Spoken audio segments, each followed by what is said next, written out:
In 2008, in the 2009, Kyle Busch became a villain. Kyle Busch wrecked Dale Earnhardt Jr. with just a handful of laps to go at Richmond, creating a creating a green-white checker finish. Kyle Busch again, and Kyle Busch in the Truck Series, wrecking Ron Hornaday, costing him the Truck Series championship at Texas Motor Speedway at the end of that year, in the end of that season.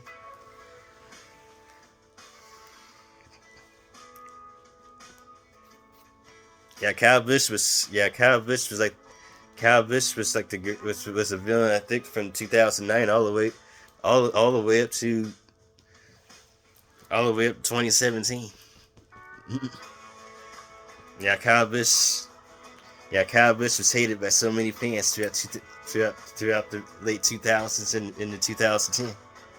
He was even hated by the NASCAR officials in 2010. Texas Motor Speedway gave the when he was in pit road after he had a penalty, after he got bopped for a penalty at Texas, gave one of the NASCAR officials the finger, and then NASCAR was not happy about that at all at Texas. Penalized Kyle Busch again for unsportsmanlike conduct. He had to sit in pit road for 2 laps. Kyle Busch was widely hated. Was widely hated throughout 2009 and 2010. And I think he was hated in 2008 too. Red Car Everett in the Xfinity Series night race at Bristol. Kyle Busch became a villain that year in the late 2000s.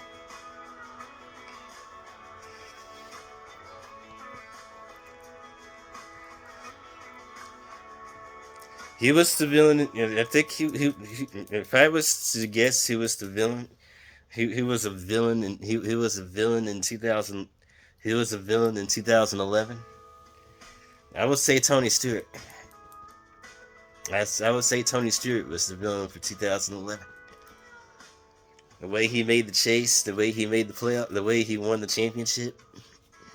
I mean, 2011 was probably one of the greatest seasons in the Gen 5 era, in the Car of Tomorrow era. Because he had the championship battle, he had the tie at Homestead, and it came down here but won that race at Homestead in 2011. It was either Tony Stewart or Carl Edwards. Tony Stewart won 5 races in a row. Tony Stewart won 5 playoff races in a row. Let that number sink in. There was not just 5 regular races; it was 5 playoff races that Tony Stewart won. He won the last one at Homestead, giving him his 3rd championship in the Sprint Cup Series. In his first championship as an owner driver. The last owner driver who became champion. The last owner driver who became champion before Tony Stewart actually was Alan Kulwicki, 1992. Alan Kulwicki was an owner driver, and he became champion. 1992 Hooters 500 was also a battle, just like the 2011 championship fight at Homestead Miami Speedway. 1992 kind of repeated itself. The 1992 Hooters 500, that championship fight actually repeated itself in the 2011 championship finale at Homestead. 1992 was Alan's year. 1992, Alan won the championship even though he didn't win the race at Atlanta. Bill Elliott driving for Junior Johnson actually won that race at Atlanta. The last race of Richard Petty in Richard Petty's career, before Richard Petty retired at Atlanta Motor Speedway in 1992. signifying an end of the career of the king himself, Richard Petty. After 200 wins, 7 championships, 7 wins, 7 Daytona 500s, Richard Petty finally hung up his helmet at the 1992 Hooters 500 at Atlanta Motor Speedway. Alan won the championship that year. Owner-driver. And it was Alan's year, 1992. And unfortunately, it was Alan's only championship. It was Alan's only Sprint Cup. It was Alan's only Winston Cup Series championship that he won. Because he would pass away in a plane crash at Bristol in 1993. And hadn't if Alan had not died at Bristol in 1993, Alan probably would become the Mark Martin, the second Mark Martin in the 1990s. Alan wouldn't have stolen championships from. I say Alan would probably have stolen championships from Dale Earnhardt. He probably would have stolen championships from Jeff Gordon. He probably would have stolen championships. He probably would have stolen championships from Jimmy Johnson if Alan was still racing to this day. The famous number 7, driven by Alan. That was Alan's ride. 1990, this number 7 Hooters Ford Thunderbird. Alan driven from the 1992 season all the way to his last season. All the way to his final race before Bristol in 1993.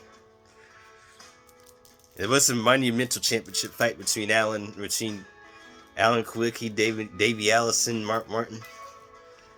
2011, that year, 2011 actually, 1992 actually repeated itself. That glorious championship fight with Alan, Bill Elliott, and Davey Allison. 2011 at Homestead Miami Speedway. Was actually repeated in 1992. But instead of 4 drivers, it actually featured 2 drivers. Tony Stewart and Carl Edwards in the 99.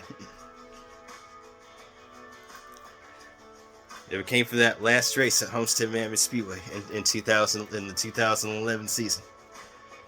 Tony Stewart beat Carl Edwards and won that race at the Ford 400.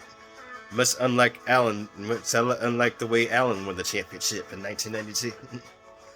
Alan didn't even win in 1992, but he still won. He finished higher. Alan didn't even win the championship. Alan didn't even win the race in 1992 at Atlanta. He won it by most points. He won the championship by most points. Non-playoff era. Alan Kulwicki still prevailed, and Alan still won the championship in 1992. His first and only Sprint Cup Series championship. Alan Kulwicki won at Atlanta Motor Speedway. And hadn't if Alan Kulwicki survived that plane crash at Bristol in 1993, Alan Kulwicki probably would have won another championship. Alan would probably stolen at least one championship from Dale Earnhardt in the 1990s. He probably wouldn't have stolen the championship from Jeff Gordon in the 1990s. Hadn't if Alan was still racing. Hadn't if Alan was still racing beyond Bristol in 1993. Davey Allison would probably did the same thing hadn't he not died at Talladega in 1993.